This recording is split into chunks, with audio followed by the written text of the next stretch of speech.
2019년 가을 동해 한가운데였습니다. 그날 새벽, 저는 여느 때처럼 오징어잡이 배 갑판 위에 서 있었습니다. 레이더에 작은 물체 하나가 잡혔고 다가가 보니 구명보트였습니다. 그 안에 사람이 쓰러져 있었어요. 거의 죽어가는 상태였지요. 제가 직접 밧줄을 던져 그 사람을 갑판 위로 끌어올렸습니다. 탈진한 노인이었습니다. 얼굴은 소금기로 뒤덮여 있었고 입술은 갈라져 피가 맺혀 있었어요. 물을 떠다 주면서 젖은 수건으로 그 사람 얼굴을 닦아주었습니다. 그 순간 제 손이 멈췄습니다. 주름이 깊어지고 머리가 하얗게 새고 볼이 푹 꺼져 있었지만 그 눈은, 그 이마는 틀림없었습니다. 저도 모르게 입에서 말이 새어나왔습니다. 아버지, 이야기를 시작하기 전에 무료로 할 수 있는 구독 버튼과 좋아요를 눌러주시면 매일 감동적인 탈북 이야기를 들으실 수 있습니다. 그리고 어느 지역에서 이 사연을 듣고 계시는지 댓글로 남겨주시면 한 분 한 분 반갑게 인사드리겠습니다. 사연 시작합니다. 저는 함경북도 청진에서 태어났습니다. 아버지는 평생 동해에서 고기를 잡으신 어부였고 저는 그런 아버지 밑에서 바다를 보며 자랐습니다. 어머니는 제가 10살 때 병으로 돌아가셨습니다. 2001년 겨울이었지요. 그 뒤로 12년을 아버지와 단둘이 살았습니다. 아버지는 원래 과묵한 분이셨는데 어머니가 떠나신 뒤로는 더 말이 없어지셨어요. 하루 종일 배에서 일하고 들어오시면 밥 먹고 주무시고 또 새벽같이 나가시고 그게 전부였습니다. 그래도 아버지가 저를 안 챙기신 건 아닙니다. 말은 없어도 제가 아프면 밤새 머리맡에 앉아 계셨고 학교에서 무슨 일이 있으면 다 알아내셔서 조용히 해결해 주셨어요. 그냥 표현을 안 하시는 분이었던 겁니다. 저도 그게 익숙해져서 아버지와 함께 있으면 말없이 있어도 편했습니다. 아버지가 저한테 가장 많은 말을 할 때는 바다에 나갔을 때였습니다. 성호야, 저 물살 봐라. 저게 북쪽에서 내려오는 한류다. 저 물살 타면 명태가 따라온다. 갈매기가 저렇게 몰려있으면 밑에 고기가 있다는 거다. 잘 봐둬라. 바다 위에서만큼은 아버지가 말이 많아지셨어요. 물고기 습성, 조류 흐름, 날씨 읽는 법. 저한테 하나하나 가르쳐 주셨습니다. 그때는 몰랐습니다. 아버지가 왜 그렇게 열심히 저한테 바다를 가르치셨는지. 2013년 제가 22살이 되던 해였습니다. 그해 여름 일이 하나 터졌습니다. 아버지가 보위부에 끌려가셨어요. 제목은 남조선 라디오 청취였습니다. 저는 그때까지 아버지가 라디오를 듣는다는 것도 몰랐습니다. 아버지는 늘 새벽에 일어나 바다에 나가셨으니까 밤에 뭘 하시는지 알 길이 없었지요. 나중에 알고 보니 아버지는 수년째 몰래 남조선 방송을 들어오셨더군요. 보위부에서 사흘을 조사받으셨습니다. 다행히 초범이시고 오래 청취한 증거가 없다고 판단되어서 훈방으로 풀려나셨어요. 하지만 아버지 얼굴에는 멍이 가득했고 걸음을 제대로 못 걸으셨습니다. 뭘 당하셨는지 저한테는 끝내 말씀 안 하셨습니다. 그 일이 있고 며칠 뒤였습니다. 아버지가 저를 부르셨습니다. 밤이었어요. 방문을 닫고 아주 낮은 목소리로 말씀하셨습니다. 성호야, 바다 건너자. 처음에는 무슨 말인가 싶었습니다. 바다를 건너다니요. 그게 무슨 뜻인지 이해하는데 몇 초가 걸렸습니다. 탈북, 남조선으로 가자는 얘기였습니다. 아버지, 갑자기 무슨... 갑자기 아니다. 아버지가 제 말을 끊으셨습니다. 그리고는 방 한쪽 마루 밑을 드러내셨어요. 거기에 두꺼운 공책이 하나 숨겨져 있었습니다. 아버지가 그 공책을 펼쳐 보여주셨습니다. 저는 할 말을 잃었습니다. 그 안에는 빼곡하게 뭔가가 적혀 있었거든요. 조류 흐름, 계절별 해류 방향, 경비정 순찰 시간, 남조선 어선들의 조업 구역, 몇 년치 기록이었습니다. 아버지가 수년 동안 혼자서 이걸 준비해 오신 거였습니다. 아버지, 이거 언제부터? 네 어머니 돌아가시고 얼마 안 됐을 때부터다. 아버지 목소리가 조금 떨렸습니다. 네 어머니가 죽기 전에 나한테 그랬다. 성호를 사람답게 살 수 있는 데서 키우라고. 그게 유언이었다. 저는 아무 말도 못했습니다. 어머니가 그런 말씀을 하셨다는 것도 처음 알았고, 아버지가 12년 동안 그 말을 가슴에 품고 이런 준비를 해오셨다는 것도 처음 알았습니다. 근데 왜 이제야? 준비가 안 됐었다. 너도 어렸고 나도 확신이 없었고. 아버지가 공책을 덮으셨습니다. 근데 이번에 보이부 끌려갔다. 오면서 알았다. 더 미루면 안 되겠더라. 다음에 또 걸리면 나는 끝이다. 그럼 너 혼자 남는다. 아버지가 저를 똑바로 보셨습니다. 그 눈빛은 제가 처음 보는 것이었습니다. 절박함, 그리고 두려움. 무뚝뚝하고 강단이 있던 아버지가 처음으로 두려워하는 얼굴을 보여주신 거였습니다. 성호야, 나는 늙었다. 50이 넘었다. 이번이 아니면 못 간다. 나 혼자는 안 간다. 너 없이는 의미가 없다. 근데 너한테 강요는 못하겠다. 네가 결정해라. 저는 한참을 아무 말 없이 앉아 있었습니다. 탈북이라는 게 얼마나 위험한 건지 모르지 않았습니다. 잡히면 죽습니다. 바다에서 죽을 수도 있고요. 하지만 그 순간 제 머릿속에 떠오른 건 보이부에서 맞고 들어오신 아버지 얼굴이었습니다. 그리고 12년 동안 말없이 저를 키우신 아버지의 뒷모습이었습니다. 가겠습니다. 제가 말했습니다. 아버지 가시면 저도 갑니다. 아버지가 아무 말 없이 고개를 끄덕이셨습니다. 그게 전부였습니다. 거창한 대화도 눈물도 없었습니다. 하지만 저는 알았습니다. 아버지가 12년을 기다린 대답이었다는 걸. 그날 밤 이후로 우리는 본격적으로 준비를 시작했습니다. 아버지는 오래전부터 작은 목선 하나를 따로 손봐두고 계셨습니다. 겉보기엔 낡아 보이지만 속은 튼튼하게 고쳐놓으셨더군요. 거기에 기름을 채우고 물과 식량을 조금씩 실었습니다. 한꺼번에 많이 사면 의심받으니까 몇 달에 걸쳐서 조금씩. 출발 날짜는 아버지가 정하셨습니다. 11월. 달이 없는 밤. 금은 무렵이었습니다. 이때가 경비정 순찰이 가장 뜸하다. 날씨만 괜찮으면 간다. 아버지는 매일 하늘을 보셨습니다. 바람을 읽으셨습니다. 수십 년 바다에서 잔뼈가 굵은 분이니까 날씨 보는 눈은 누구보다 정확하셨지요. 출발 이틀 전이었습니다. 아버지가 어디 다녀오신다고 하셨습니다. 저녁 때 나가셔서 밤늦게 들어오셨어요. 어디 갔다 오셨냐고 물었더니 한참을 말이 없으시다가 이렇게 말씀하셨습니다. 네 어머니한테 인사하고 왔다. 어머니 묘소에 다녀오신 거였습니다. 청진 외곽 야산에 어머니가 묻혀 계시거든요. 뭐라고 하셨는데요? 약속 지키러 간다고 했다. 기다리라고. 아버지는 그 말만 하시고 방으로 들어가셨습니다. 저는 그날 밤 잠을 못 잤습니다. 내일 모레면 이 땅을 떠나는구나. 다시는 못 돌아올 수도 있겠구나. 어머니 산소도 다시 못 보겠구나. 그런 생각들이 머릿속을 맴돌았습니다. 출발 전날 밤 아버지가 저를 부르셨습니다.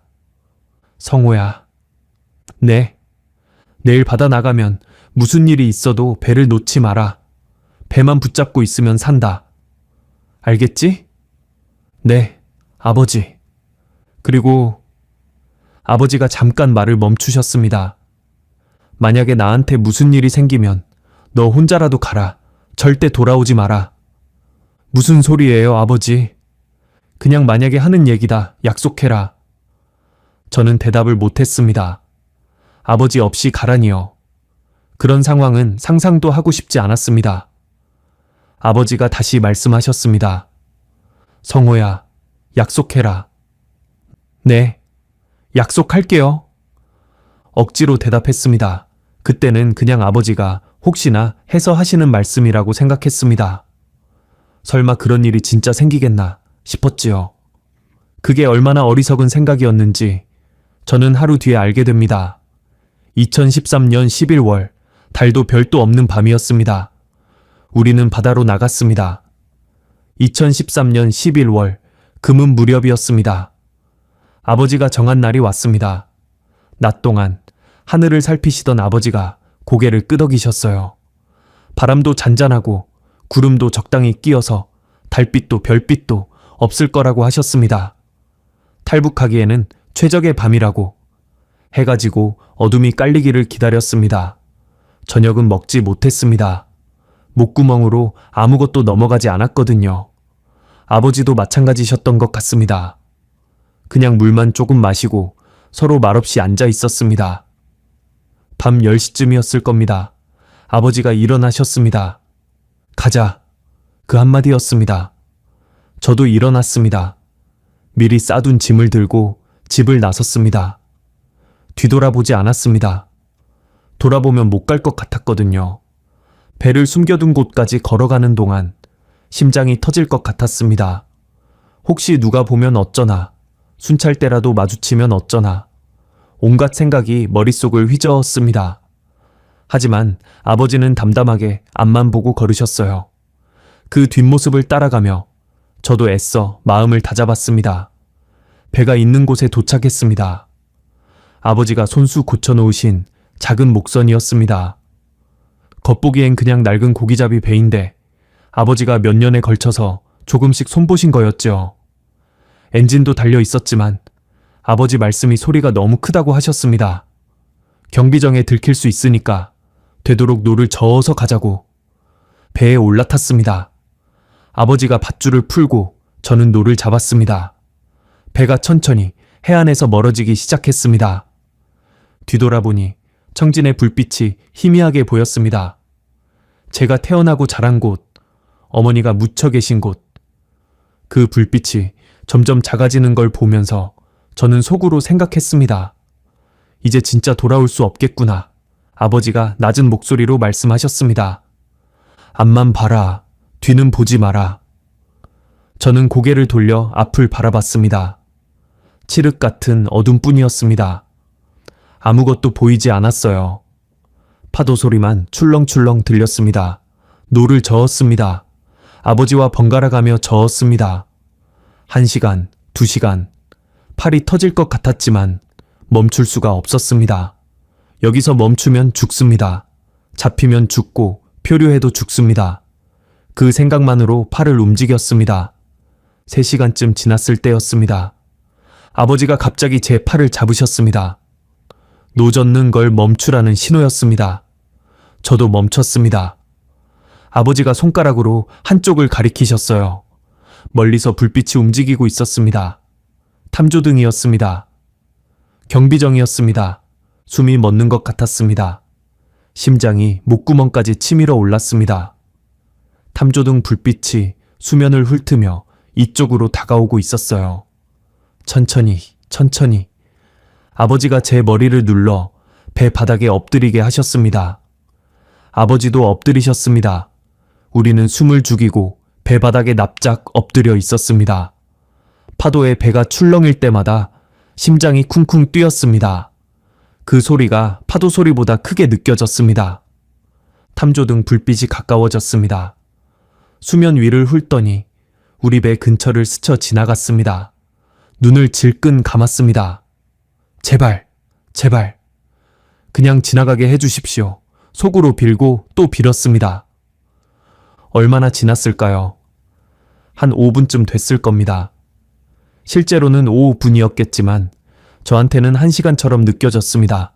경비정이 지나갔습니다. 탐조등 불빛이 점점 멀어졌습니다. 아버지가 천천히 고개를 드셨습니다. 저도 고개를 들었습니다. 경비정 불빛이 저 멀리 작아지고 있었습니다. 우리를 발견 못한 거였습니다. 갔다. 다시 저어라. 아버지 목소리가 떨리고 있었습니다. 저도 떨리는 손으로 노를 잡았습니다. 다시 젓기 시작했습니다. 1시간을 더 저었습니다. 팔의 감각이 없어졌습니다. 그래도 저었습니다. 아버지가 계속 방향을 잡아주셨어요. 별도 달도 없는 밤이었지만 아버지는 바람과 파도만으로 방향을 아셨습니다. 수십 년 바다에서 살아온 사람만이 할 수 있는 일이었지요. 새벽이 가까워지고 있었습니다. 동쪽 하늘이 아주 희미하게 밝아지기 시작했습니다. 아버지가 말씀하셨습니다. 이제 많이 왔다. 해 뜨면 남조선 해경 조업 구역이다. 조금만 더 버텨라. 그 말에 힘이 났습니다. 조금만 더 가면 됩니다. 저는 이를 악물고 노를 저었습니다. 그때였습니다. 바람이 바뀌었습니다. 처음에는 그냥 바람이 좀 세졌나 싶었습니다. 근데 점점 더 거세졌어요. 파도도 높아지기 시작했습니다. 아까까지만 해도 잔잔하던 바다가 갑자기 사나워진 겁니다. 아버지 얼굴이 굳어지셨습니다. 예상 못한 상황이었던 겁니다. 돌풍이다. 노 집어넣어라. 배 붙잡아. 아버지가 급하게 말씀하셨습니다. 저는 노를 집어넣고 배 가장자리를 붙잡았습니다. 배가 심하게 흔들리기 시작했습니다. 파도가 점점 높아졌습니다. 1m, 2m. 아니, 더 높았을 수도 있습니다. 어둠 속이라 정확히 알 수 없었어요. 그냥 거대한 물벽이 사방에서 밀려오는 것 같았습니다. 아버지, 버텨라. 조류를 타면 남쪽으로 밀려간다. 버티기만 하면 된다. 아버지가 키를 붙잡고 계셨습니다. 배가 뒤집어지지 않게 방향을 잡고 계신 거였습니다. 하지만 파도가 너무 거셌습니다. 배가 이리저리 내동댕이 쳐졌습니다. 바닷물이 배 안으로 들이쳤습니다. 발목까지 물이 찼습니다. 저는 한 손으로 배를 붙잡고 한 손으로 물을 퍼냈습니다. 바가지로 맨손으로 닥치는 대로 물을 퍼냈습니다. 하지만 퍼내는 것보다 들어오는 게 더 많았습니다. 아버지, 물이 너무 많이 들어와요. 버텨. 뭐가 됐든 놓지 마라. 배만 붙잡고 있으면 산다. 아버지가 소리치셨습니다. 전날 밤에 하셨던 말씀과 똑같았습니다. 배만 붙잡고 있으면 산다. 저는 두 손으로 배를 붙잡았습니다. 이가 딱딱 부딪혔습니다. 추위 때문인지 공포 때문인지 모르겠습니다. 아마 둘 다였을 겁니다. 그때 그것이 왔습니다. 파도였습니다. 다른 파도들과는 차원이 다른 거대한 파도였습니다. 어둠 속에서 시커먼 물벽이 솟아오르는 게 보였습니다. 아버지도 보셨을 겁니다. 성호야, 잡아. 아버지가 외치셨습니다. 그리고 다음 순간 저는 뭔가에 세게 밀쳐졌습니다. 아버지 손이었습니다. 아버지가 저를 배 안쪽으로 밀어 넣으신 겁니다. 그리고 파도가 덮쳤습니다. 세상이 뒤집어졌습니다. 위가 어딘지 아래가 어딘지 알 수 없었습니다. 물속에 있는 건지 밖에 있는 건지도 몰랐습니다. 그냥 온 세상이 물이었습니다. 숨을 쉴 수가 없었습니다. 얼마나 지났을까요? 아마 몇 초였을 겁니다. 근데 그 몇 초가 영원처럼 느껴졌습니다. 정신을 차려보니 저는 뒤집어진 배 밑에 있었습니다. 배가 뒤집어지면서 공기층이 생긴 거였습니다. 거기서 겨우 숨을 쉬었습니다. 살았습니다. 살아있었습니다. 아버지! 소리쳤습니다. 대답이 없었습니다. 아버지! 다시 소리쳤습니다. 파도 소리뿐이었습니다. 배 밖으로 나갔습니다. 뒤집어진 배 위로 기어 올라갔습니다. 사방을 둘러봤습니다. 캄캄했습니다. 아무것도 안 보였습니다. 파도만 사방에서 밀려왔습니다. 아버지! 아버지! 목이 터져라 불렀습니다. 불렀습니다. 또 불렀습니다. 대답이 없었습니다. 파도 소리만 귀를 때렸습니다. 아버지는 어디에도 보이지 않았습니다. 저를 밀쳐내시면서 아버지가 배 밖으로 휩쓸려 나가신 거였습니다. 아버지, 아버지! 울면서 소리쳤습니다. 바다를 향해 손을 뻗었습니다. 하지만 잡히는 건 파도뿐이었습니다. 차가운 바닷물뿐이었습니다. 얼마나 그렇게 소리쳤는지 모르겠습니다. 목소리가 나오지 않을 때까지 불렀습니다. 하지만 아버지는 끝내 대답하지 않으셨습니다. 동이 터오고 있었습니다. 하늘이 회색빛으로 밝아지고 있었습니다. 폭풍은 지나갔습니다. 파도도 잠잠해졌습니다. 하지만 아버지는 없었습니다. 저는 뒤집어진 배 위에 엎드려서 그냥 울었습니다. 소리도 못 내고 울었습니다. 눈물인지 바닷물인지 모를 것이 얼굴을 적셨습니다. 어느 순간 정신이 흐려지기 시작했습니다. 추위 때문이었을 겁니다. 11월 동해 바다입니다. 물에 젖은 채로 버틸 수 있는 온도가 아니었습니다. 손끝 감각이 없어지고 눈꺼풀이 무거워졌습니다. 마지막으로 생각한 건 아버지 얼굴이었습니다. 어젯밤 출발하기 전에 보았던 그 얼굴, 12년을 준비해온 사람의 얼굴, 저를 위해 목숨을 건 사람의 얼굴. 아버지, 죄송합니다. 그 생각을 끝으로 저는 의식을 잃었습니다.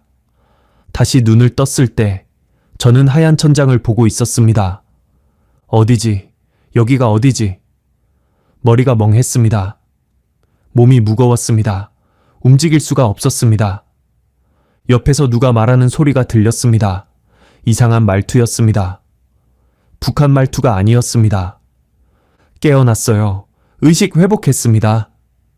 남조선 말이었습니다. 저는 벌떡 일어나려고 했습니다. 하지만 몸이 말을 안 들었습니다.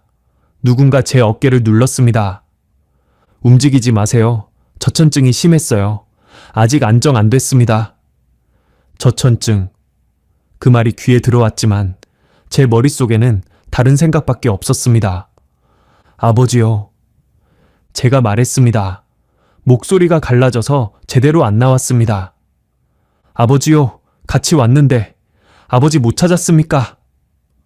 간호사인지 의사인지 모를 사람이 당황한 표정을 지었습니다. 진정하세요. 해경에서 와서 설명해 줄 거예요.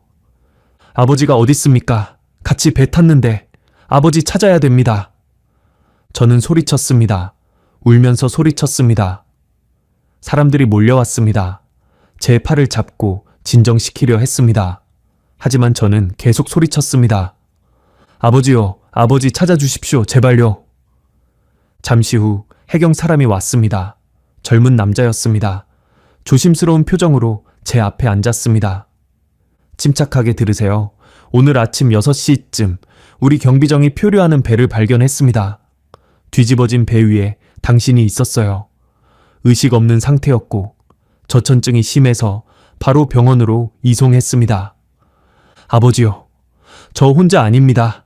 아버지랑 같이 왔습니다. 알고 있습니다. 지금 수색 중입니다. 수색 중. 그 말에 한 가닥 희망이 생겼습니다. 찾을 수 있습니까? 아버지 찾을 수 있습니까? 해경 직원이 대답을 못했습니다. 그 침묵이 모든 걸 말해주고 있었습니다. 최선을 다하고 있습니다. 그게 그 사람이 해준 대답이었습니다. 저는 사흘을 기다렸습니다. 병원 침대에 누워서 하루 종일 기다렸습니다. 혹시 찾았다는 소식이 올까? 살아계시다는 연락이 올까? 매 시간이 고문이었습니다. 둘째 날 해경에서 다시 왔습니다. 수색 범위를 넓혔지만 아직 발견하지 못했습니다. 셋째 날 저녁 마지막 보고가 왔습니다. 사흘간 가능한 모든 해역을 수색했습니다. 하지만 발견하지 못했습니다. 수색을 종료해야 할 것 같습니다. 저는 아무 말도 못했습니다. 죄송합니다. 실종으로 처리됩니다. 실종. 그 말이 귀에 울렸습니다. 실종이라는 건 시신도 못 찾았다는 뜻입니다. 산 것도 아니고 죽은 것도 아닙니다. 그냥 사라진 겁니다. 바다에. 아버지가 바다에서 사라졌습니다. 저를 살리시고 아버지는 바다로 가셨습니다. 그날 밤 저는 병원 침대에서 소리 없이 울었습니다. 아버지가 마지막으로 저를 밀쳐내던 그 손 감촉이 계속 느껴졌습니다. 그 손이 저를 밀치지 않았으면, 아버지가 저 대신 배에 남으셨으면, 왜 저를 미셨습니까? 왜 아버지가 빠지셨습니까? 그 질문이 머릿속에서 떠나지 않았습니다. 그리고 그 질문은 그 뒤로 6년 동안 매일 밤 저를 괴롭혔습니다. 병원에서 퇴원한 뒤 국정원 조사를 받고 그 이후에 저는 하나원이라는 곳으로 갔습니다. 탈북민들이 남한 사회에 적응하기 전에 교육받는 시설이라고 하더군요. 3개월 동안 거기서 생활하면서 남한에서 살아가는 법을 배우는 거라고 했습니다. 하나원에 들어간 첫날 밤 악몽을 꿨습니다. 파도였습니다. 거대한 파도가 덮쳐오고 아버지가 저를 밀치시고 그리고 어둠 속으로 사라지시는. 저는 손을 뻗습니다. 아버지 손을 잡으려고 뻗습니다. 하지만 닿지 않습니다. 손끝이 스치기만 하고 아버지는 파도 속으로 빨려 들어갑니다. 아버지!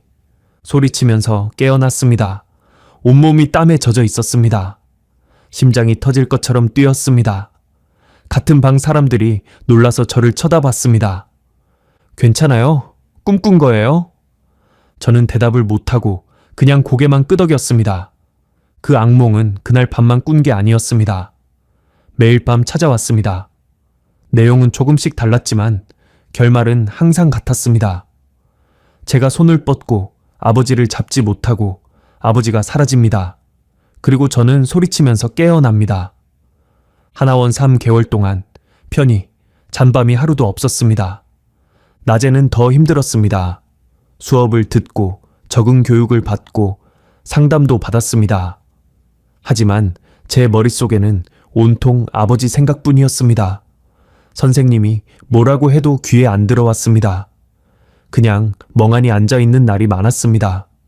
제일 괴로웠던 건 다른 탈북민들 이야기를 들을 때였습니다. 하나원에는 저 말고도 많은 사람들이 있었습니다. 다들 저마다의 사연을 가지고 온 분들이었지요. 쉬는 시간이나 식사 시간에 사람들은 자연스럽게 이야기를 나눴습니다. 우리 엄마는 아직 북에 계셔요. 나중에 꼭 데려올 거예요. 남편이랑 헤어져서 왔어요. 살아있는지도 모르겠어요. 아이를 두고 왔어요. 매일 밤 아이 생각에 잠을 못 자요. 다들 북에 두고 온 가족 이야기를 했습니다. 그 이야기를 들을 때마다 저는 슬쩍 자리를 피했습니다. 화장실에 간다고 하거나 밖에 바람 좀 쐬고 온다고 하거나 핑계를 대고 자리를 떴습니다. 왜냐고요?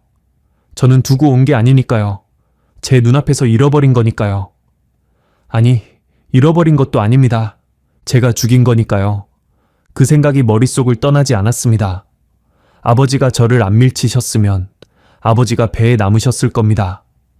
저 대신 아버지가 살아남으셨을 겁니다. 제가 아버지를 죽인 겁니다. 그 생각이 가슴을 짓눌렀습니다. 숨을 쉴 수가 없을 정도로. 하나원에서는 상담사 선생님이 계셨습니다. 정기적으로 상담을 받게 되어 있었어요. 선생님은 친절한 분이셨습니다. 제가 힘들어하는 걸 아시고 여러 번 물어보셨습니다. 성호 씨, 뭐가 제일 힘드세요? 얘기해 보세요. 저는 대답을 못했습니다. 아버지 이야기를 꺼내면 울 것 같았거든요. 아니, 우는 건 상관없었습니다. 말을 하면 그 일이 진짜가 될 것 같았습니다. 아버지가 진짜로 돌아가셨다는 걸 인정하게 될 것 같았습니다. 천천히 하셔도 돼요. 준비되면 말씀해 주세요. 선생님은 기다려 주셨습니다. 하지만 저는 끝내 아버지 이야기를 제대로 꺼내지 못했습니다. 3개월 내내 단 한 번도. 2014년 봄 하나원을 수료했습니다. 정부에서 정착금이라는 걸 줬습니다. 그 돈으로 서울 외곽에 작은 원룸을 하나 구했습니다. 경기도 쪽이었어요. 저렴한 동네였습니다. 방은 좁고 낡았지만 저 혼자 살기엔 충분했습니다. 혼자 살기 시작한 첫날 밤 또 악몽을 꿨습니다. 하나원에서는 그래도 같은 방에 사람들이 있었습니다. 소리치며 깨어나면 누군가 괜찮냐고 물어봐 줬습니다. 하지만 원룸에서는 아무도 없었습니다. 혼자 깨어나서 혼자 땀을 닦고 혼자 천장을 바라봤습니다. 그렇게 새벽마다 잠에서 깨어났습니다. 한밤중에 눈이 떠지면 다시 잠들 수가 없었습니다. 그냥 누워서 천장만 바라봤습니다. 머릿속에는 똑같은 생각만 맴돌았습니다. 아버지, 죄송합니다. 제가 미안합니다. 저 때문에 죄송합니다. 그 말을 속으로 되뇌다가 어느 순간 날이 밝아 있었습니다. 그런 밤이 반복됐습니다. 일을 해야 했습니다. 정착금은 한정되어 있으니까요. 하나원에서 소개받은 공장에 취직했습니다. 조립 공장이었습니다. 단순한 일이었어요. 부품을 끼우고 나사를 조이고 그런 일이었습니다. 첫 출근 날 긴장했습니다. 남한 사람들과 제대로 일해본 적이 없으니까요. 말투도 다르고 분위기도 달랐습니다. 다들 바쁘게 움직이는데 저만 어리버리한 것 같았습니다. 일주일쯤 지났을 때 조장이라는 사람이 저한테 말했습니다. 야, 너 일 너무 느려. 딴 생각하지 말고 집중해. 딴 생각. 맞았습니다. 저는 일하면서도 계속 딴 생각을 했습니다. 아버지 생각을. 그게 얼굴에 나타났던 모양입니다. 한 달을 버텼습니다. 그리고 그만뒀습니다. 아니, 정확히는 잘렸습니다. 능률이 너무 안 나온다고. 그 다음에는 건설 현장에서 일했습니다. 힘든 일이었지만 몸을 쓰면 머리가 좀 비워질 것 같았거든요. 실제로 처음 며칠은 괜찮았습니다.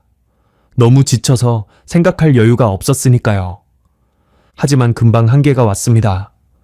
몸은 지쳐도 밤에는 또 악몽을 꿨습니다. 잠을 못 자니까 낮에 힘이 없었습니다. 일하다가 쓰러질 뻔한 적도 있었습니다. 2달 만에 그만뒀습니다. 그 다음에는 식당에서 일했습니다. 설거지하고 홀 정리하고 그런 일이었습니다. 여기서도 오래 못 버텼습니다. 1달 반이었나 손님한테 실수해서 혼나고 그날 바로 그만뒀습니다. 2014년, 2015년 2년 동안 7군데를 옮겨 다녔습니다. 어디서도 3달을 넘기지 못했습니다. 일을 못해서 잘리거나 버티다 못해 제가 그만두거나 둘 중 하나였습니다. 일을 안 하는 동안에는 술을 마셨습니다. 처음에는 잠을 자려고 마셨습니다. 술을 마시면 깊이 잠들 수 있을 것 같았거든요. 악몽을 안 꿀 수 있을 것 같았습니다. 실제로 술에 취하면 잠이 잘 왔습니다. 하지만 악몽은 여전히 꿨습니다. 오히려 더 선명하게 꿨습니다. 술 기운에 몸이 축 처져 있으니까 악몽 속에서 빠져나올 수가 없었습니다. 아버지가 사라지는 장면을 계속 보면서도 깨어날 수가 없었습니다. 그래도 술을 끊지 못했습니다. 아버지 생각이 날 때마다 손이 갔습니다. 슬퍼서 마시고 죄책감에 마시고 외로워서 마셨습니다. 편의점에서 소주를 사다가 혼자 원룸에서 마셨습니다. 텔레비전 켜놓고 멍하니 마셨습니다. 어느 날 거울을 봤는데 낯선 사람이 서 있었습니다. 눈이 퀭하고 볼이 꺼지고 수염이 덥수룩한 사람. 그게 저였습니다. 24살인데 40처럼 보였습니다. 혼자 살아서 뭐 하나. 그 생각이 자꾸 들었습니다. 아버지는 돌아가셨는데, 저 때문에 돌아가셨는데, 저만 여기서 살아 있습니다. 술 마시고 잠 못 자고 일도 못 하면서 이렇게 사는 게 무슨 의미가 있나? 아버지가 목숨 바쳐서 살려준 생명인데 이렇게 낭비해도 되는 건가? 죄책감과 무기력함이 뒤섞여서 저를 짓눌렀습니다. 숨이 막혔습니다. 살고 싶지 않았습니다. 정확히는 살아야 할 이유를 모르겠었습니다. 2016년 늦여름이었습니다. 아버지가 돌아가신 지 거의 3년이 되어가고 있었습니다. 저는 여전히 원룸에 틀어박혀 있었습니다. 그때는 일도 안 하고 있었어요. 정착금도 거의 바닥났고 어떻게 해야 할지도 몰랐습니다. 그냥 하루하루를 때우고 있었습니다. 그날도 술을 마시고 있었습니다. 낮부터 마셨습니다. 텔레비전을 켜놓고 멍하니 소주를 마시고 있었습니다. 화면에서 뭐가 나오는지도 안 보고 있었어요. 그냥 배경음으로 틀어놓은 거였습니다. 그런데 어느 순간 화면에서 익숙한 게 보였습니다. 바다였습니다. 동해 바다, 오징어잡이 배가 나오고 있었습니다. 다큐멘터리였어요. 동해안 오징어잡이, 어부들의 삶을 다룬 프로그램이었습니다. 저는 손에 들고 있던 소주잔을 내려놓았습니다. 화면을 바라봤습니다. 새벽 바다가 보였습니다. 물안개가 피어오르는 바다. 어선이 파도를 가르며 나아가고 있었습니다. 선원들이 그물을 당기고 있었습니다. 그물 안에 오징어가 가득 들어 있었습니다. 선장이 뭔가 소리치고 선원들이 분주하게 움직였습니다. 그걸 보는데 눈물이 났습니다. 왈칵 쏟아졌습니다. 멈출 수가 없었습니다. 화면을 보면서 펑펑 울었습니다. 아버지 생각이 났습니다. 어릴 때 아버지 배에 같이 타고 나갔던 기억이, 아버지가 그물 당기는 법을 가르쳐 주시던 기억이, 새벽에 잡은 고기를 다듬으면서 아버지가 이것저것 설명해 주시던 기억이, 그 모든 게 파도처럼 밀려왔습니다. 아버지 목소리가 귀에 들리는 것 같았습니다. 성호야, 저 물살 봐라. 저 물살 타면 명태가 따라온다. 갈매기가 저렇게 몰려 있으면 밑에 고기가 있다는 거다. 잘 봐둬라. 아버지는 바다에서 제일 많은 말씀을 하셨습니다. 바다 위에서만큼은 말수가 많아지셨어요. 바다를 좋아하셨습니다. 평생을 바다에서 사셨습니다. 그리고 바다에서 돌아가셨습니다. 울면서 생각했습니다. 아버지가 마지막으로 계셨던 곳이 바다였습니다. 아버지가 사라지신 곳이 바다였습니다. 저는 그 바다가 무서웠습니다. 탈북하던 그날 이후로 바다 생각만 하면 몸이 얼어붙었습니다. 근데 그 순간 이상한 마음이 들었습니다. 바다에 가면 아버지랑 가까워질 수 있지 않을까? 아버지가 바다에 계시니까 바다에 가면 아버지를 느낄 수 있지 않을까? 그게 무슨 말이 되는 생각인지 모르겠습니다. 논리적으로 따지면 말이 안 되지요. 하지만 그때 저는 논리 같은 거 생각할 상태가 아니었습니다. 그냥 그런 마음이 들었습니다.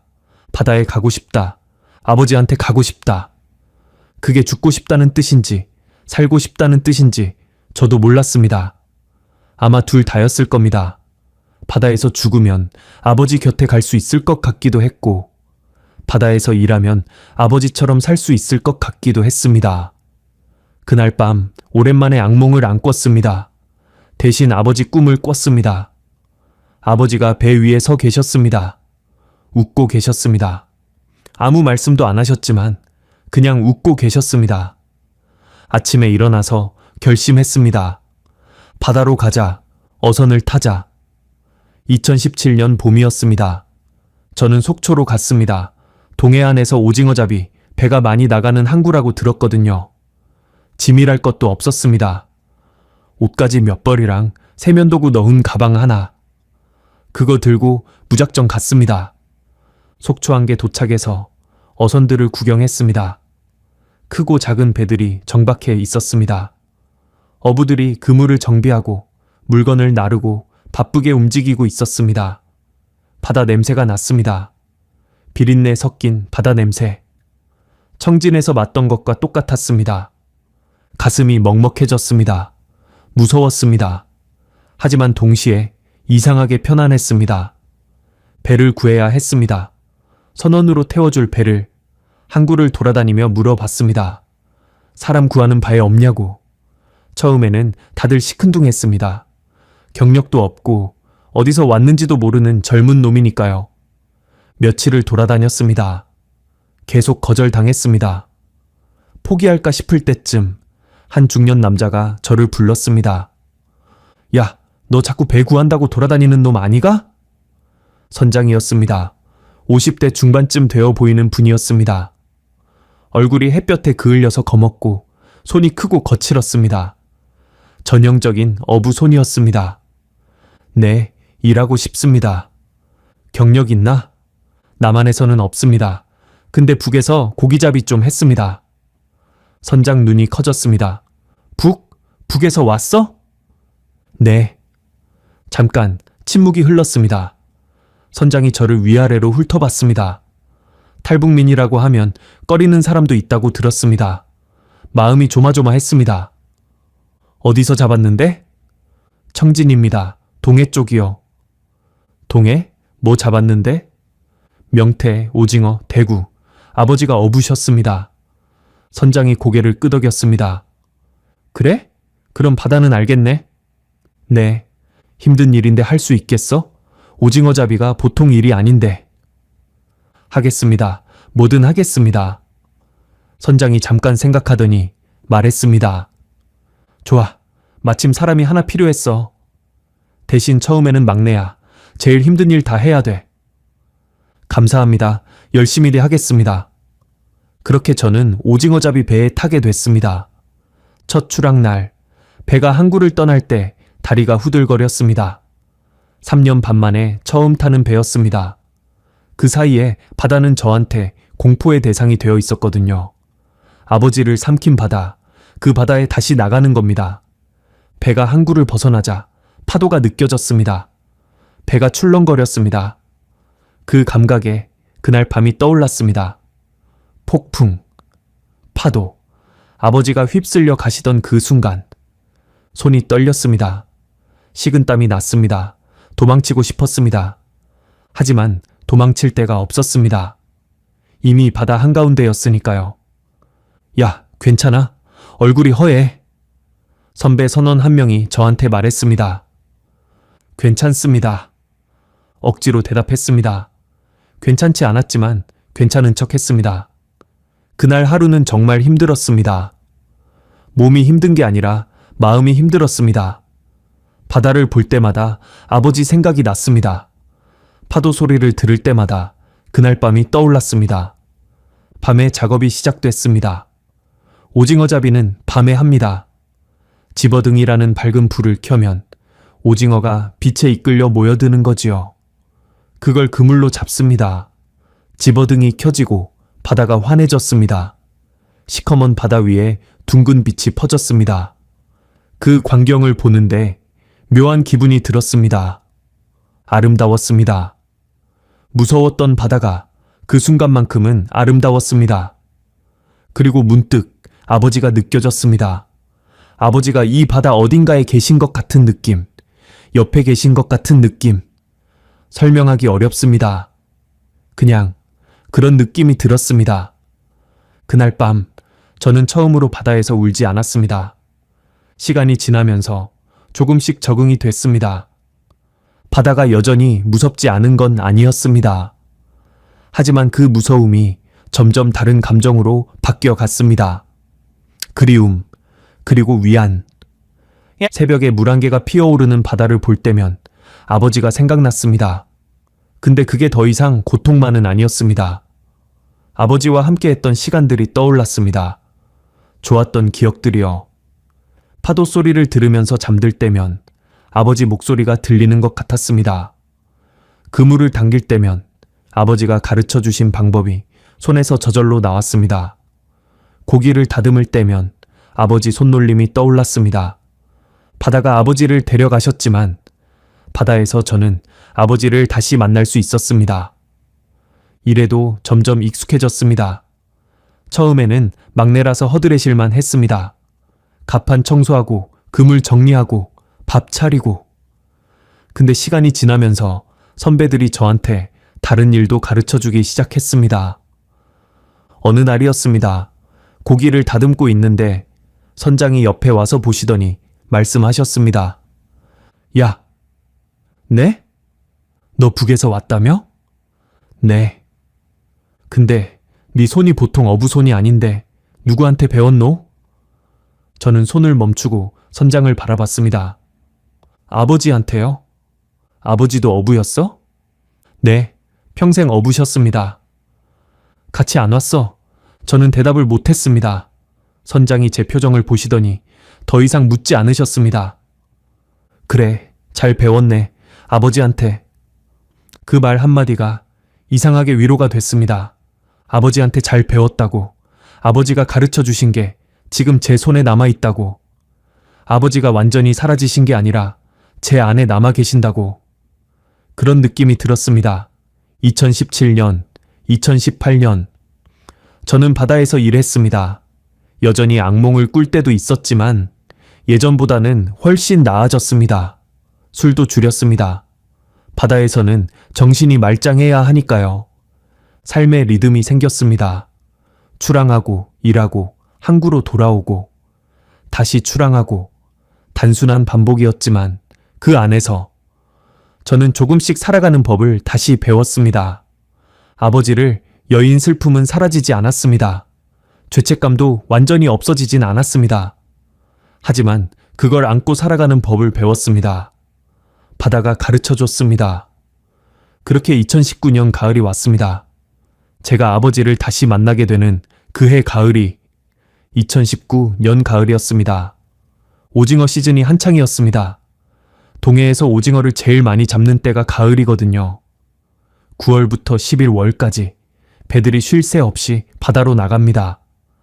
저희 배도 마찬가지였습니다. 그 해에는 조업구역이 꽤 북쪽이었습니다.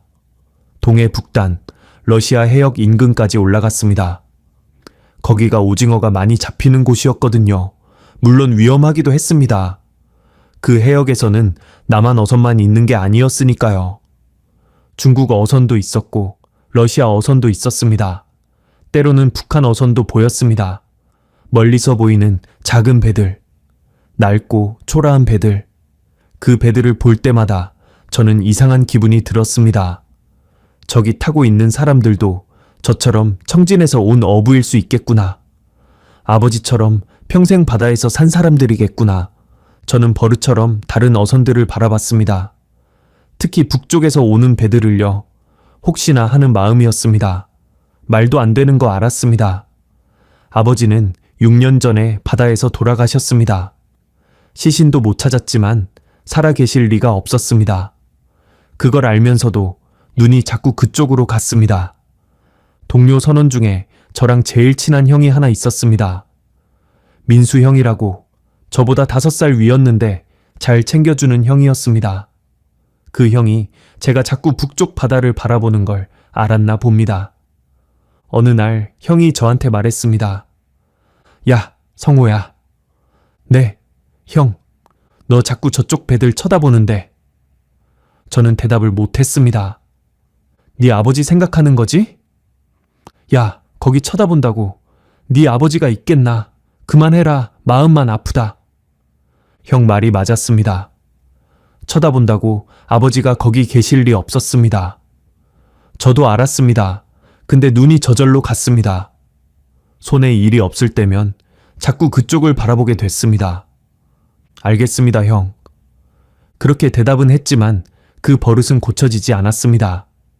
그날은 10월 중순쯤이었습니다. 밤새 작업하고 새벽이 되어가고 있었습니다. 오징어를 꽤 많이 잡은 날이었어요. 다들 지쳐 있었습니다. 저도 갑판 한쪽에서 잠깐 쉬고 있었습니다. 동이 트기 직전 하늘이 검푸른색으로 바뀌는 시간이었습니다. 그때 조타실에서 선장님 목소리가 들렸습니다. 야, 이거 뭐야? 무슨 일인가 싶어서 조타실 쪽을 봤습니다. 선장님이 레이더를 보고 계셨습니다. 뭐야, 저거 배치고는 너무 작은데. 저도 가서 봤습니다. 레이더 화면에 작은 점 하나가 찍혀 있었습니다. 우리 배에서 그리 멀지 않은 곳이었습니다. 구명보트 같은데요? 제가 말했습니다. 선장님이 고개를 끄덕이셨습니다. 나도 그렇게 보여. 가보자. 배가 방향을 틀었습니다. 레이더에 찍힌 점을 향해 천천히 다가갔습니다. 점점 가까워지자 육안으로도 보이기 시작했습니다. 작은 고무보트였습니다. 주황색 구명보트. 파도에 이리저리 떠밀리고 있었습니다. 사람 있나? 선장님이 중얼거리셨습니다. 더 가까이 다가갔습니다. 그리고 봤습니다. 보트 안에 사람이 있었습니다. 쓰러져 있었습니다. 움직이지 않았습니다. 그때 희미한 소리가 들렸습니다. 살려 주십시오. 갈라진 목소리였습니다. 거의 안 들릴 정도로 작았습니다. 남조선 배 맞습니까? 선장님이 소리쳤습니다. 사람이다. 빨리 끌어올려. 저는 갑판으로 뛰어갔습니다. 다른 선원들도 모였습니다. 제가 밧줄을 집어들었습니다. 제가 던지겠습니다. 밧줄을 던졌습니다. 보트 쪽으로 정확히 날아갔습니다. 하지만 보트 안에 사람이 잡을 힘이 없었습니다. 손을 뻗으려다가 다시 쓰러졌습니다. 못 잡아요. 제가 내려가겠습니다. 저는 밧줄을 허리에 묶고 바다로 뛰어내렸습니다. 10월 바다는 차가웠습니다. 온몸에 소름이 돋았습니다. 하지만 신경 쓸 겨를이 없었습니다. 보트를 향해 헤엄쳤습니다. 보트에 도착해서 안을 들여다봤습니다. 노인이었습니다. 나이가 꽤 들어 보였습니다. 완전히 탈진한 상태였습니다. 옷은 바닷물에 젖어서 몸에 달라붙어 있었고 얼굴은 소금기로 하얗게 뒤덮여 있었습니다. 입술은 갈라져서 피가 말라붙어 있었습니다. 어르신, 정신 차리세요. 구하러 왔습니다. 노인이 희미하게 눈을 떴습니다. 저를 보려고 했지만 초점이 안 맞는 것 같았습니다. 저는 보트를 배에 연결했습니다. 위에서 선원들이 줄을 당겨 올렸습니다. 저도 같이 올라갔습니다. 갑판 위에 노인을 눕혔습니다. 누군가 담요를 가져왔고 누군가 물을 떠왔습니다. 어르신, 물 드세요. 천천히요. 제가 물을 떠다 노인 입에 드렸습니다.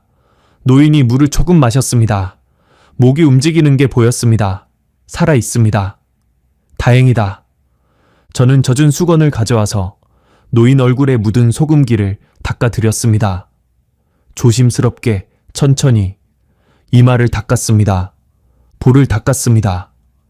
눈가를 닦았습니다. 그러다가 제 손이 멈췄습니다. 시간이 멈춘 것 같았습니다. 심장이 멎는 것 같았습니다. 닦이고 나니 드러난 얼굴, 주름이 깊어졌습니다. 6년 전보다 훨씬 깊어졌습니다. 머리카락은 하얗게 새었습니다. 새카맣던 머리가 백발이 되어 있었습니다. 볼은 쑥 들어가서 광대뼈가 튀어나와 있었습니다. 하지만 그 눈은, 그 이마는, 그 손은 틀림없었습니다. 제 입에서 순결처럼 말이 새어나왔습니다. 아버지? 노인이 눈을 떴습니다. 흐릿한 눈으로 저를 올려다봤습니다. 초점이 맞지 않던 눈이 서서히 저를 향했습니다. 아주 한참을 저를 바라봤습니다. 그리고 갈라진 목소리로 말했습니다. 성호, 숨이 멎었습니다. 성호야? 세상이 멈췄습니다. 소리가 사라졌습니다. 파도 소리도, 엔진 소리도, 사람들 목소리도 아무것도 안 들렸습니다. 아버지 목소리만 들렸습니다. 성호 아니가 그 세 마디만. 저는 무릎을 꿇었습니다. 갑판 위에 털썩 주저앉았습니다. 그리고 아버지를 끌어안았습니다. 말이 안 나왔습니다. 한마디도 안 나왔습니다. 그냥 울음만 터져 나왔습니다. 소리도 못 내고 울었습니다. 온몸이 떨렸습니다. 아버지 몸도 떨리고 있었습니다. 아버지가 살아 계셨습니다. 죽은 줄 알았던 아버지가, 6년 동안 바다에서 찾던 아버지가 제 품 안에 계셨습니다. 한참을 그렇게 있었습니다. 얼마나 지났는지 모르겠습니다. 5분이었는지 10분이었는지 시간 감각이 없었습니다. 그냥 아버지를 안고 울었습니다. 주변이 조용했습니다. 선원들이 아무 말 없이 서 있었습니다. 무슨 상황인지 파악한 것 같았습니다. 아무도 말을 걸지 않았습니다. 그냥 지켜보고 있었습니다. 제가 먼저 입을 열었습니다. 목소리가 떨려서 제대로 나오지 않았습니다. 아버지, 어떻게 살아 계셨습니까? 아버지가 힘겹게 말씀하셨습니다. 목소리가 거의 나오지 않았습니다. 쉰 목소리, 갈라진 목소리, 6년이라는 세월이 느껴지는 목소리였습니다. 성호야, 네가 살아 있었구나. 아버지, 그날 밤에 어떻게 되신 겁니까? 아버지가 천천히 말씀하셨습니다. 힘겨워 보였습니다. 하지만 꼭 말씀하시려는 것 같았습니다. 그날 파도에 휩쓸려서 한참을 떠다녔다. 아버지는 그날 밤 파도에 휩쓸린 뒤 해류에 떠밀려 표류하셨답니다. 죽을 것 같았지만 널빤지 하나를 붙잡고 버티셨대요. 얼마나 지났는지 모르겠는데 어느 순간 배 하나가 다가왔답니다. 중국 트로러 선이었습니다. 중국 배가 건져줬다. 아버지는 구조되셨지만 문제는 그 다음이었습니다. 중국 배에서는 아버지가 북한 사람인 걸 알았습니다. 북송하겠다고 했답니다. 북한으로 돌려보내겠다고. 북송되면 죽는다. 탈북 미수범은 총살이다. 아버지는 필사적으로 매달리셨답니다. 무릎을 꿇고 빌었대요. 공짜로 일하겠다고, 뭐든 하겠다고, 제발 살려달라고. 선장이 고민하더니 조건을 내걸었답니다. 월급 없이 일하라고. 제일 힘든 일 다 하라고. 그러면 태워주겠다고. 아버지는 수락하셨습니다. 선택의 여지가 없었으니까요. 그렇게 6년을 그 배에서 살았다. 6년. 아버지는 6년 동안 중국 어선에서 최하층 선원으로 사셨습니다. 제일 힘든 일은 다 아버지 몫이었습니다. 새벽부터 밤까지 쉬지 않고 일했습니다. 제대로 먹지도 못하고 제대로 자지도 못하고 맞기도 많이 맞았다.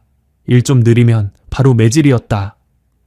선원들이 아버지를 함부로 대했답니다. 북한에서 온 불법 체류자. 말해봐야 아무도 안 들어주는 사람. 그걸 알고 함부로 했대요. 근데 버텼다. 왜 버티셨냐고 물었습니다. 아버지가 저를 바라보셨습니다. 성호 때문에. 아버지는 저 때문에 버티셨답니다. 제가 살아있을지 모른다는 생각으로, 살아서 다시 만나야 한다는 생각으로. 네가 그날 밤 남조선 배한테 구조됐는지 살았는지 죽었는지 아무것도 모르겠더라. 아버지는 아무 정보도 없으셨습니다. 중국 어선 안에서 바깥 소식을 알 수 없었으니까요.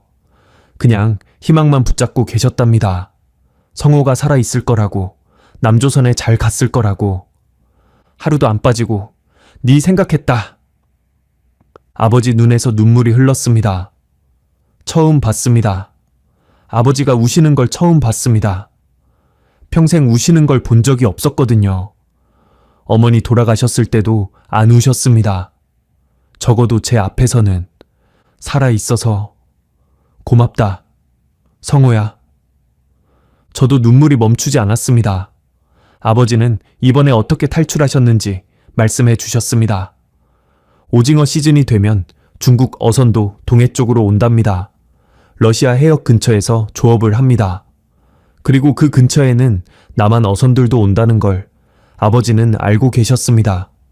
몇 년 동안 기회를 노렸다. 아버지는 매년 오징어 시즌마다 탈출할 기회를 노리셨습니다. 하지만 쉽지 않았습니다. 감시가 심했고 체력도 바닥났으니까요. 이번에는 아니면 죽겠다 싶었다. 올해 아버지는 결심하셨답니다. 이번이 아니면 못 간다고. 나이가 너무 많아졌다고. 더 버틸 힘이 없다고. 배에 있던 구명 보트를 몰래 풀었다. 어느 날 밤 아버지는 배에 달려있던 소형 구명 보트를 몰래 떼어내셨습니다. 다들 자는 시간이었습니다.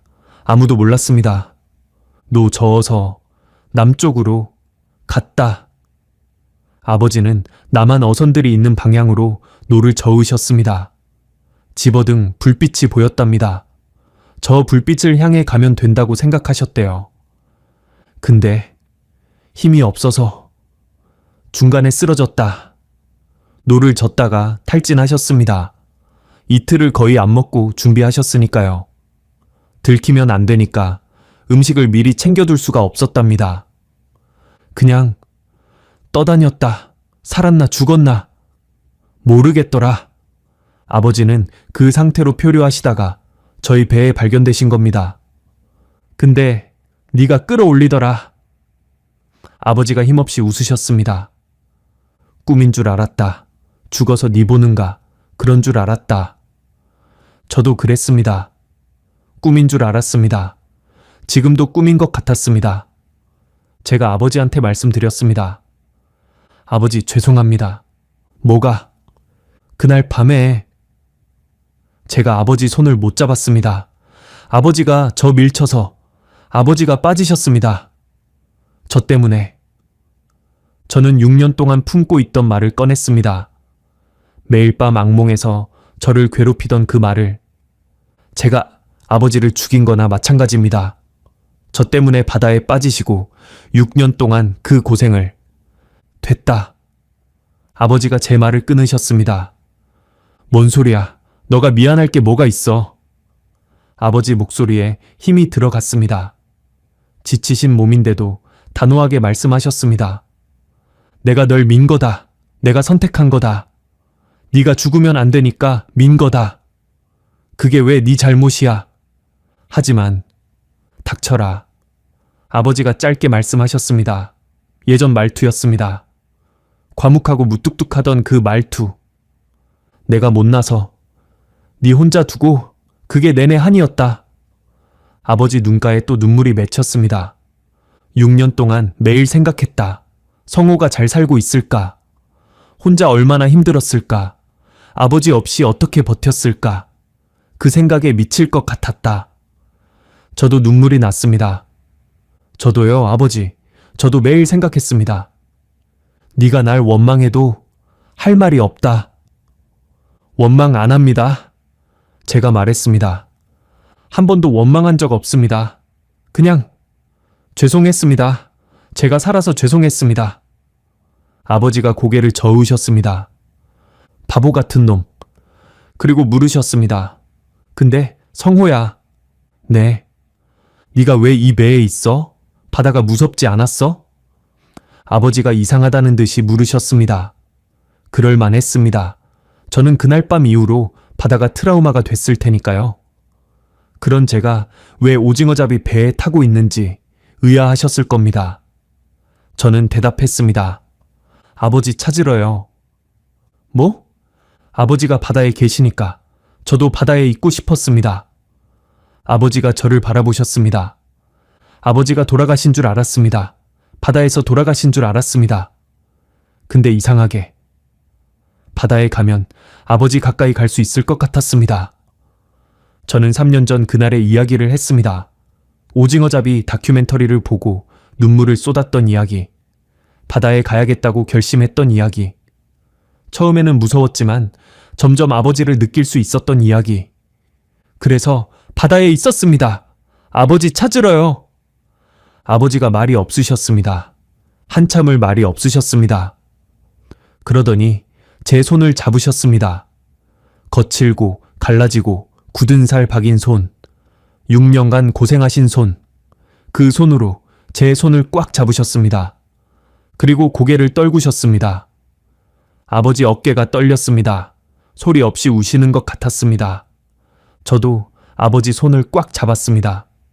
아무 말도 안 했습니다. 그냥 손을 잡고 있었습니다. 그걸로 충분했습니다. 주변을 둘러보니 선원들이 눈시울을 훔치고 있었습니다. 민수 형은 고개를 돌리고 코를 훌쩍거리고 있었고 선장님도 눈이 빨개져 계셨습니다. 아무도 말을 안 했습니다. 말이 필요 없었습니다. 갑판 위에 새벽빛이 퍼지고 있었습니다. 동해 바다 위로 해가 떠오르고 있었습니다. 저는 아버지를 다시 만났습니다. 바다가 아버지를 데려갔다고 생각했습니다. 아닙니다. 바다는 아버지를 숨겨두었다가 제게 돌려준 거였습니다. 아버지를 구조한 뒤 선장님이 바로 해경에 신고하셨습니다. 조난자 구조했습니다. 탈북민으로 보입니다. 무전으로 신고하시는 선장님 목소리가 들렸습니다. 저는 아버지 옆에 앉아서 손을 잡고 있었습니다. 아직도 실감이 안 났습니다. 꿈인 것 같았습니다. 해경 경비정이 왔습니다. 아버지를 경비정으로 옮겨야 했습니다. 저는 같이 가겠다고 했지만 안 된다고 했습니다. 조사가 먼저라고, 가족이라도 절차가 있다고. 아버지 손을 놓는 게 너무 힘들었습니다. 방금 찾았는데 또 놓아야 했습니다. 아버지가 제 손을 꽉 쥐셨습니다. 괜찮다. 금방 다시 본다. 아버지가 말씀하셨습니다. 목소리는 여전히 힘이 없었지만 눈빛은 단단했습니다. 기다리겠습니다, 아버지. 아버지가 해경 경비정으로 옮겨지셨습니다. 배가 멀어지는 걸 보면서 저는 계속 손을 흔들었습니다. 아버지도 흔드셨습니다. 점점 작아지는 아버지 모습을 보면서 저는 속으로 되뇌었습니다. 이번엔 꼭 다시 만납니다. 이번엔 놓치지 않습니다. 아버지는 대한민국 영해에서 구조된 탈북 희망자로 공식 접수되셨습니다. 입국 절차가 시작됐습니다. 저도 그 절차를 거쳤으니까 어떤 과정인지 알았습니다. 먼저 합동신문센터에서 조사를 받으십니다. 신원 확인이라고 하지요. 정말 북한에서 온 사람이 맞는지 간첩은 아닌지 그런 걸 확인하는 겁니다. 솔직히 걱정이 됐습니다. 아버지 상황이 복잡했으니까요.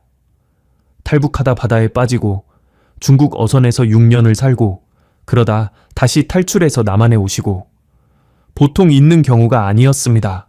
혹시 의심받으시면 어떡하나? 조사가 오래 걸리면 어떡하나? 그런 걱정이 들었습니다. 며칠 뒤 국정원에서 저한테 연락이 왔습니다. 저도 참고인 조사를 받아야 한다고. 아버지와 함께 탈북했던 당사자니까요. 조사실에 갔습니다. 조사관이 이것저것 물었습니다.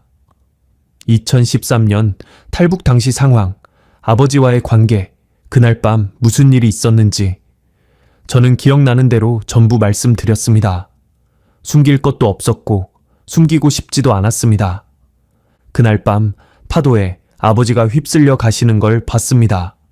죽은 줄 알았습니다. 6년 동안 돌아가신 줄 알고 살았습니다. 조사관이 고개를 끄덕였습니다. 아버지분 증언이랑 일치하네요. 다행이었습니다. 아버지 말씀과 제 말이 맞았다는 거니까요. 조사가 끝나고 며칠 더 기다렸습니다. 신원 확인에 시간이 걸린다고 했습니다.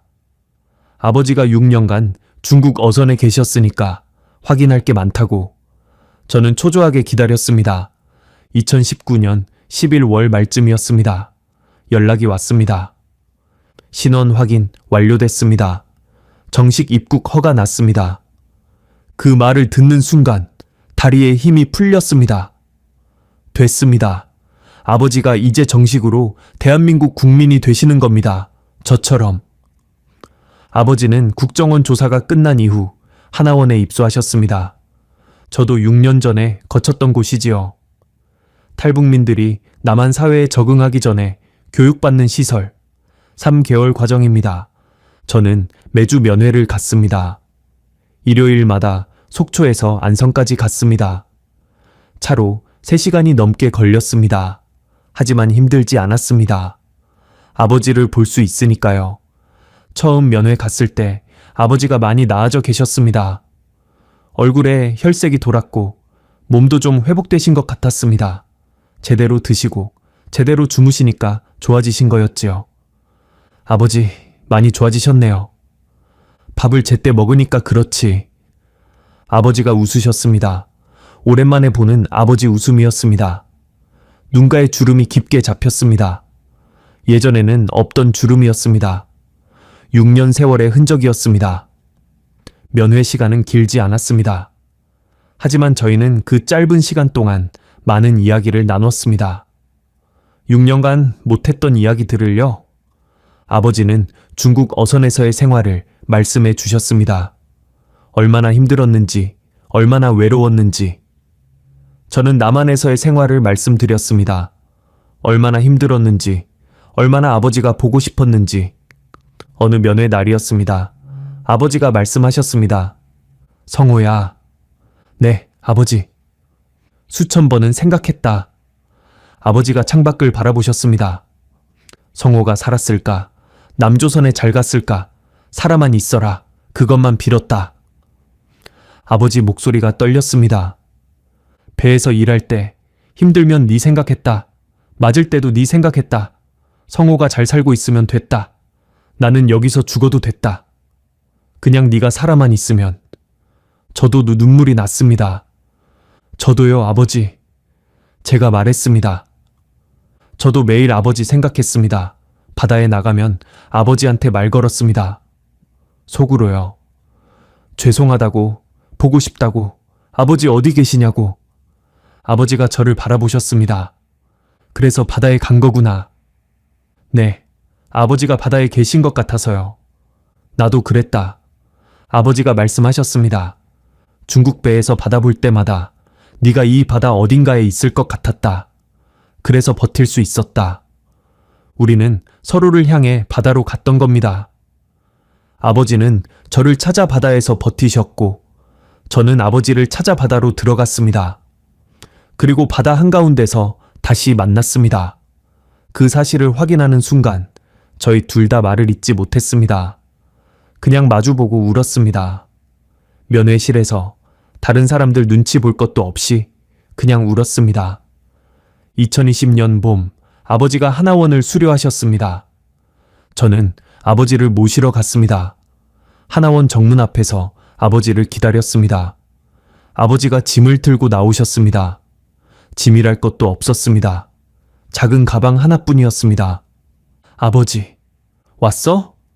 아버지가 담담하게 말씀하셨습니다. 하지만 눈가가 촉촉했습니다. 집에 가시지요? 제가 말했습니다. 집. 그 말이 이상하게 마음에 와닿았습니다. 이제 아버지와 함께 살 집이 있다는 게. 저는 아버지를 모시고 속초로 갔습니다. 제가 살던 작은 집이었습니다. 어선 타면서 모은 돈으로 전세 얻은 집이었어요. 좁았지만 둘이 살기엔 충분했습니다. 아버지가 집에 들어오시더니 한참 둘러보셨습니다. 너 혼자 여기서 살았니? 네. 고생했다. 그 말 한마디에 또 울컥했습니다. 아버지와 함께 살기 시작하면서 저희는 앞으로 뭘 할지 이야기를 나눴습니다. 저는 계속 어선을 탈 생각이었습니다. 그게 제가 할 수 있는 일이었으니까요. 근데 아버지는 다른 생각을 하고 계셨습니다. 성호야. 네. 나 식당 하나 하고 싶다. 식당이요? 그래, 횟집.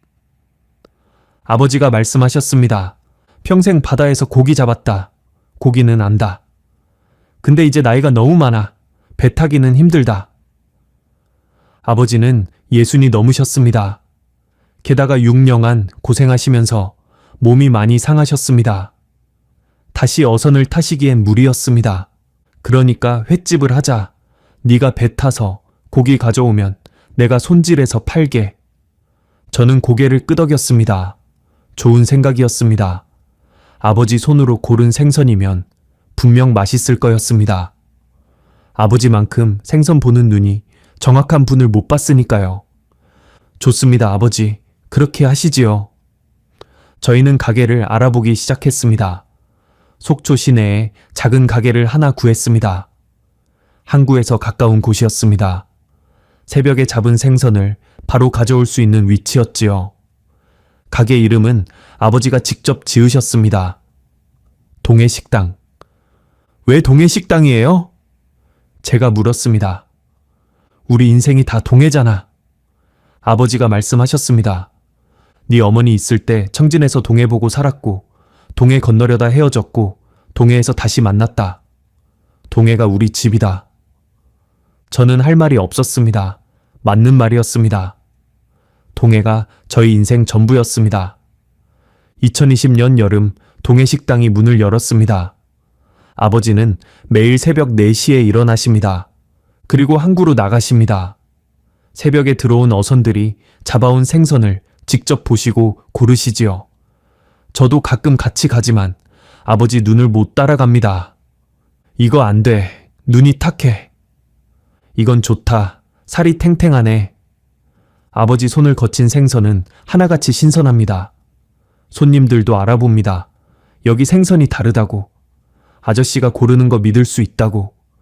가게는 작지만 단골이 꽤 생겼습니다. 동네 사람들, 관광객들. 입소문이 나면서 조금씩 손님이 늘었습니다. 단골 손님들은 저희 사연을 모릅니다. 그냥 북에서 온 부자 식당이라고만 알고 계십니다. 아버지가 북한에서 오신 어부시고 아들인 저도 같이 일한다고. 그 정도만요. 굳이 자세한 이야기를 할 필요는 없으니까요. 그냥 맛있는 회 드시고 좋은 시간 보내시면 되는 거니까요. 가끔 손님들이 물어봅니다. 아버지, 아들이랑 사이 좋으시네요. 그러면 아버지가 웃으시며 대답하십니다. 그럼요. 우리 아들, 세상에 둘도 없는 아들입니다. 그 말 들을 때마다 저는 슬쩍 고개를 돌립니다. 괜히 눈물이 날 것 같아서요. 오늘 아침이었습니다. 가게 문 열기 전 저희는 방파제에 나갔습니다. 아버지와 저 둘이서요. 이른 아침이었습니다. 해가 막 떠오르는 시간이었습니다. 수평선 위로 붉은 빛이 퍼지고 있었습니다. 바다는 잔잔했습니다. 갈매기들이 울면서 날아다녔습니다. 저희는 나란히 앉았습니다. 방파제 끝에 다리를 늘어뜨리고 앉았습니다. 아무 말 없이 바다를 바라봤습니다. 파도 소리가 들렸습니다. 찰싹찰싹, 방파제에 부딪히는 소리, 갈매기 울음소리, 멀리서 어선 엔진 소리. 저는 바다를 보면서 생각했습니다. 그날 밤 바다가 아버지를 삼킨 줄 알았습니다. 6년을 그렇게 믿고 살았습니다. 아버지는 바다에서 돌아가셨고 저는 혼자 남았다고. 그게 제 인생이라고. 그런데 바다는 아버지를 데려간 게 아니었습니다. 숨겨두었다가 제게 돌려준 거였습니다. 아버지는 저를 찾아 바다로 나오셨습니다. 6년 동안 저를 만날 날만 기다리시면서 바다 위에서 버티셨습니다. 저는 아버지를 찾아 바다로 들어갔습니다. 아버지가 계신 곳에 가고 싶어서, 아버지를 느끼고 싶어서 바다로 갔습니다. 그렇게 우리는 바다 한가운데서 다시 만났습니다. 이제 저는 압니다. 바다는 빼앗기만 하는 게 아닙니다. 돌려주기도 합니다. 아버지, 제가 입을 열었습니다.